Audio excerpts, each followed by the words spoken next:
दुईटा शब्दको मात्र छ, प्रमाण खै।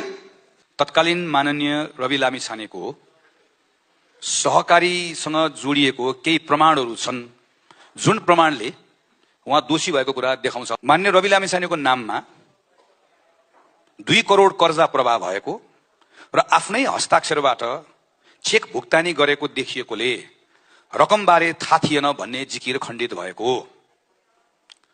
मान्य रवि लामिछाने प्रबन्ध निर्देशक हुनु अघि नै सञ्चालक समितिको बैठकमा सहभागी भई ब्याङ्क खाता खोल्ने र हस्ताक्षर गर्ने निर्णयमा संलग्न रहेको। मान्य रवि लामिछानेले निशुल्क शेयर पाएको दावी गरे तापनि उक्त शेयर लगानी गर्नको लागि सहकारीकै रकम प्रयोग गरेको।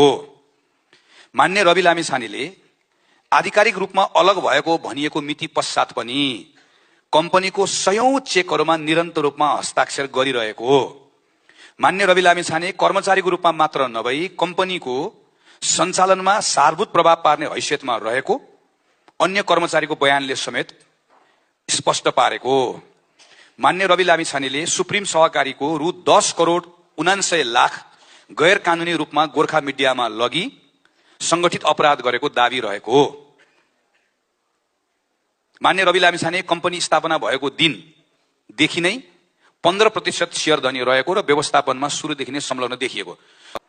यो नेपालको सम्मानित सर्वोच्च अदालतको डिभिजन बेन्चको फैसला जुन चाहिँ वेबसाइटमा छ त्यसलाई मैले पढेँ। कर्जा प्रवाह भएको प्रमाण छ, कर्जा लिनुको प्रमाण छ, यही भन्छ निजको नाममा कर्जा प्रवाह भएको र आफ्नै हस्ताक्षरबाट चेक भुक्तानी गरेकोले रकमबारे थाहा थिएन भन्ने जिकिर खण्डित भएको।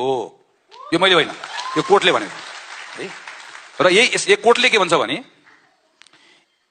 सूर्यदर्शन बचत तथा ऋणमा 1.5 अरब रुपियाँ हिनामिना गोर्खा मिडियामा त्यसबाट 30 करोड प्रवाह भएको। सुप्रिम बचतले के भन्छ यसको बारेमा, रूपन्देहीको कोर्टले के भन्छ, मान्यजीको नाममा बिना धितो 2 करोड ऋण प्रवाह भएको।